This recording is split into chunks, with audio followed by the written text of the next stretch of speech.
glad you're here.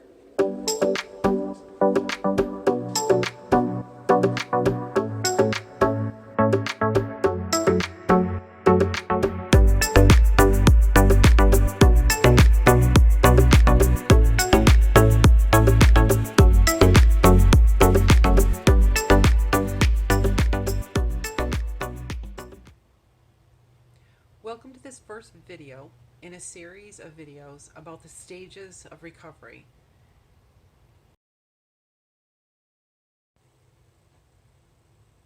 So what is recovery?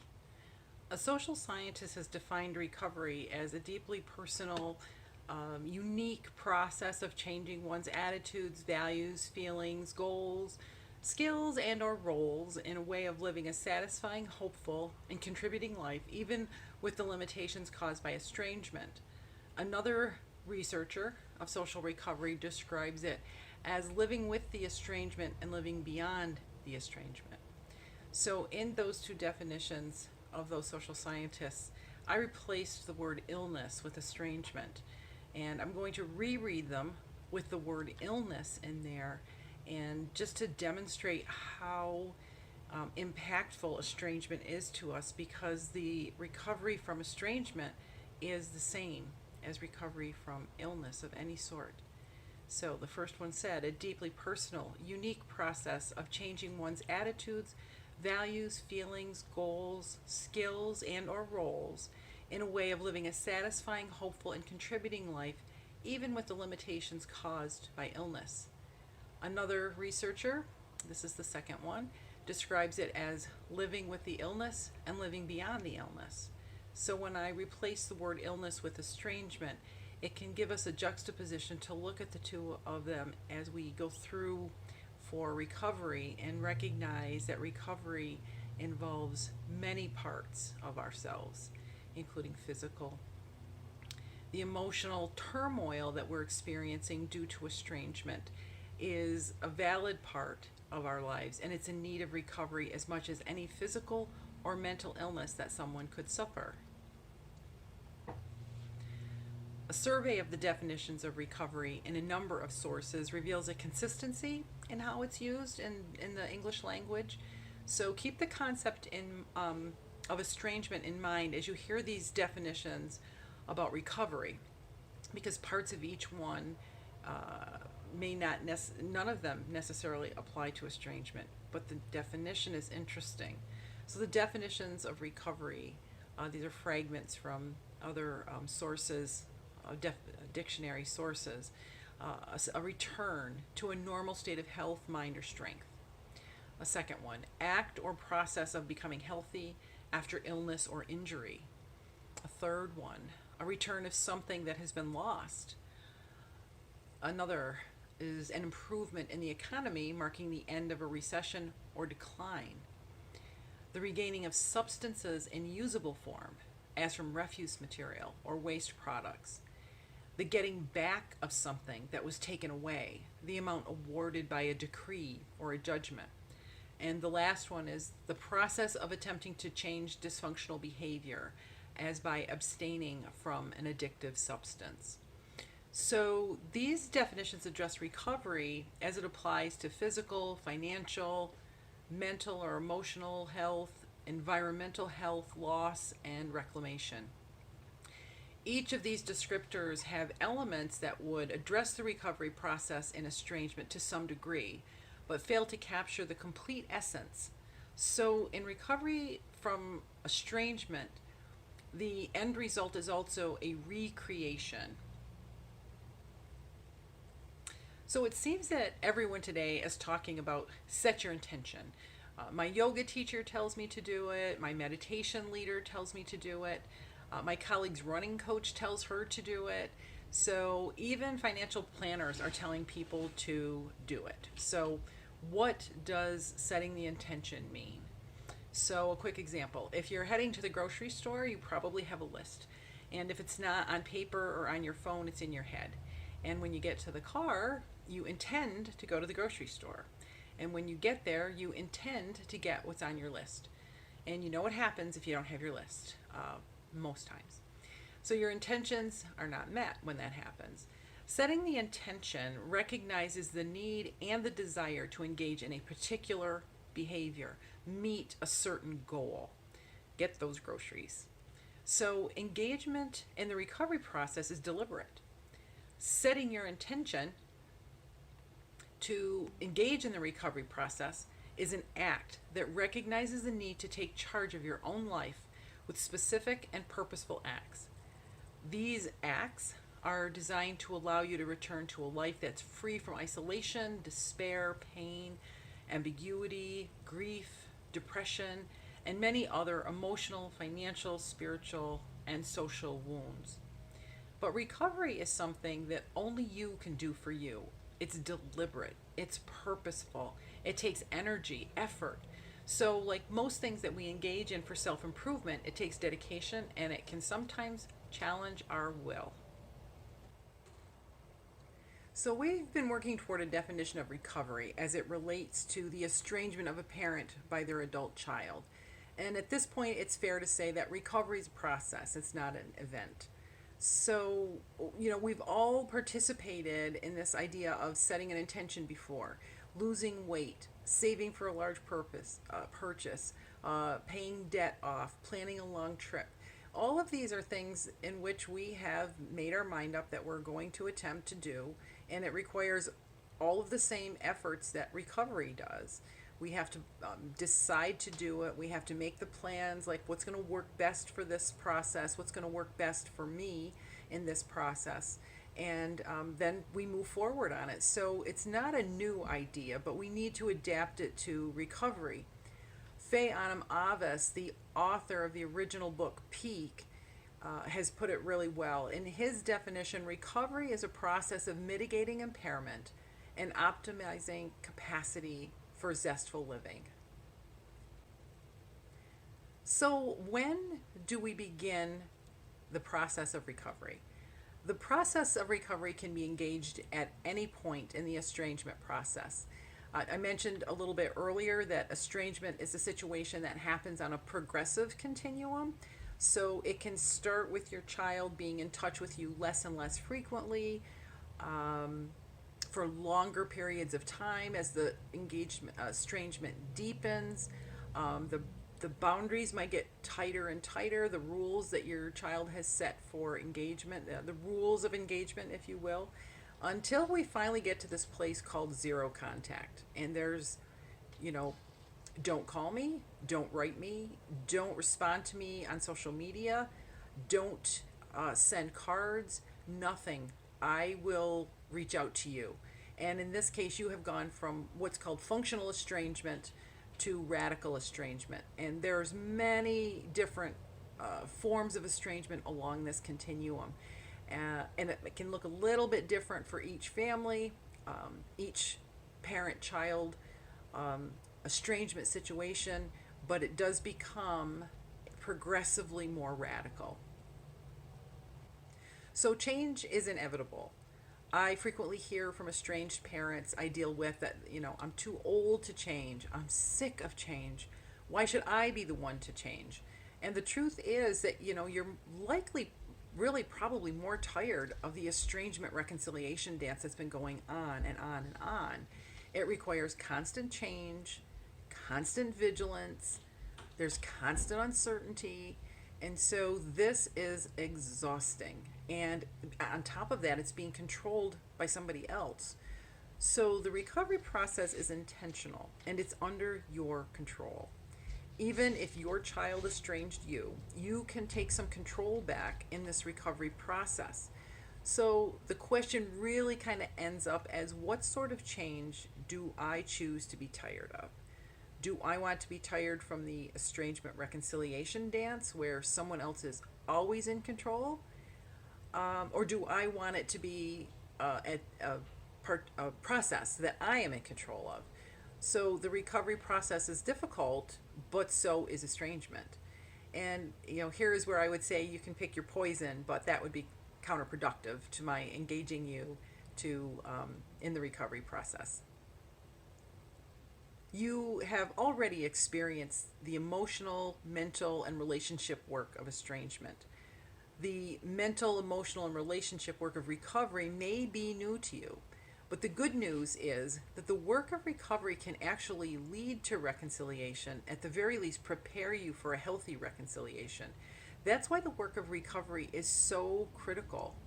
So, sadly, reconciliation is not a common outcome for relationships that are estranged. And it's even less likely for those who don't engage in some sort of personal work that's aimed at making the necessary changes for a return to health, recovery from estrangement. So, when the option of relationship does present itself, you will be better prepared to participate in it and better prepared to enter into that conversation. It will help you be a better parent for your child and a better partner in relationship with a child that has become an adult. So, lastly, the work of recovery helps prepare you to be vulnerable with your adult child. And this is a prime attribute needed for successful reconciliation. And many of us don't know how to do that until something comes up in our life where we need to learn it and we recognize how very valuable it is in relationship. Most parents don't seek out a therapist immediately after learning that their adult child has chosen to distance from them. Frequently, if an estranged parent is in therapy, they don't even indicate on their intake paperwork that estrangement's an issue for them. They have become so resigned to the situation that they don't even speak of it anymore. The stigma that's associated with this kind of estrangement prevents people from sharing that they have been estranged. Many times the therapist learns of the estrangement as a sidebar to what the parent indicated was their primary reason for even coming into therapy.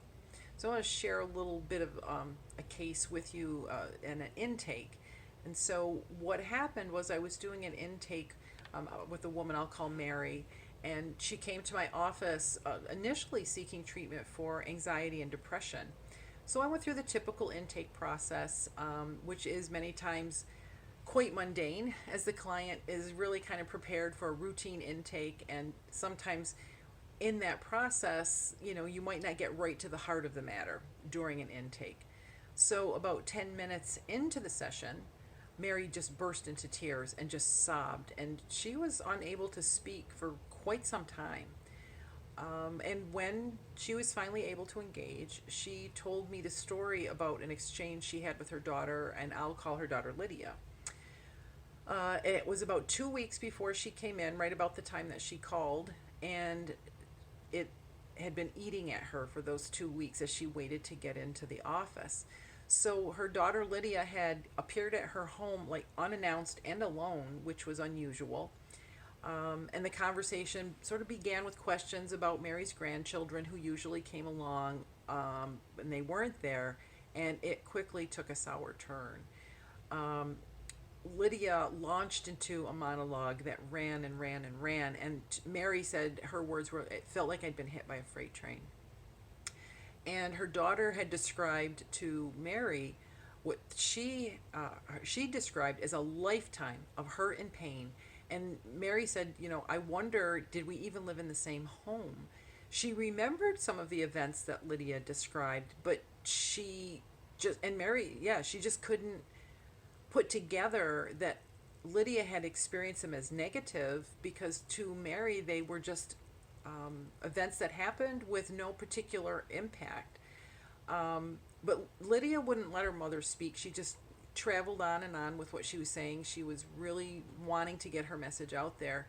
And so her final words were, "I can't take this anymore. I'm done. I'm finished with trying to make excuses for your behavior towards me. Don't call me, don't text me, don't email me, and don't you dare try to get to me through the kids. If or when I ever feel like I can tolerate you, I will be in touch." And you can imagine how devastating that was for Mary, because you're here and you've experienced something similar. So, Mary's anxiety was so real in the room. She paced, she couldn't sit down. She fidgeted with her fingers and her hands, and when she stopped, her hands were shaking.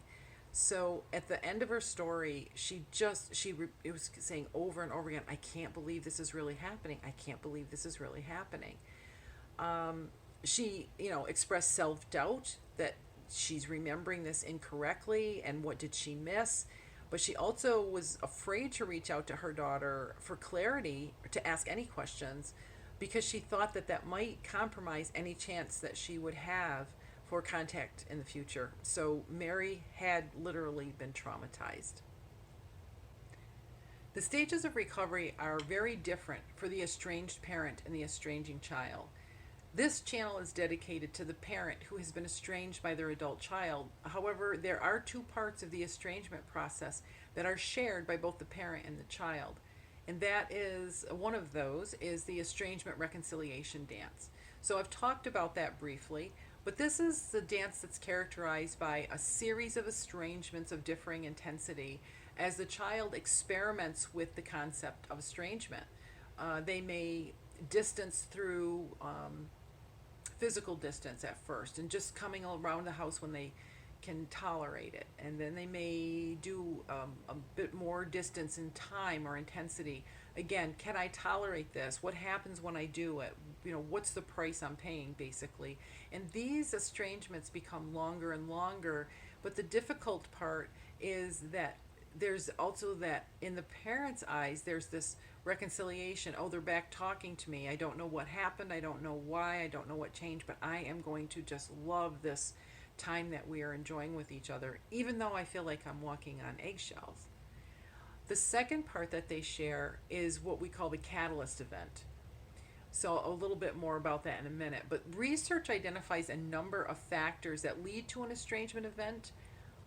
But after the actual event itself, there is no model. So the observable trigger, the thing we can point back to and say, this is when it happened, is called the catalyst event. Even though there were other things that led up to it, the catalyst event stands out starkly. So, we can assume that there have been a number of catalyst events which may be almost identical one to the other. As we know, this estrangement reconciliation dance is a typical part of the pattern, and it can last for years. So, anecdotal evidence from other therapists who deal with this seems to indicate that the estrangement factors for the adult child and their parent overlaps in this catalyst event. They can both remember the event. Most times they can remember the intensity of it, but from there, their stories tend to diverge. And it's worth noting that it is possible for a family to live within this estrangement reconciliation dance for their entire lifespan. And that doesn't have to be. The recovery process can even be engaged in during the estrangement reconciliation dance. So it stands to reason that if the two parties have different experiences during the estrangement, they're going to have different experiences during the recovery stage as well. So this recovery stage is clearly aimed at parents who have been estranged by their adult children. So our model of this recovery process captures the nuances of the recovery process with clarity, because it also identifies the typical coping mechanisms and behaviors associated with each stage.